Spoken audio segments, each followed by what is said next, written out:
స్నానమాడిన మన మల్లన్నకు శిరసార పోసిన శ్రీమేడలమ్మకు స్వచ్ఛమైన గొల్ల కేతమ్మకు పాదల కాడ పద్మాలకు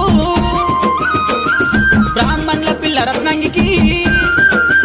అబ్బా మంగళమో జయ మంగళము పెళ్ళాడి మల్లయ్య పర్వతాలేలంగా బాలునికి ముత్యాల బాసింగము దీవించే పెద్దమ్మ దీవనార్తి తేనెతో మాగిన ముంత మామిడి పళ్ళు తెత్తురు కొమరెల్లి మల్లన్నకు తెత్తురు వైలేని మల్లన్నకు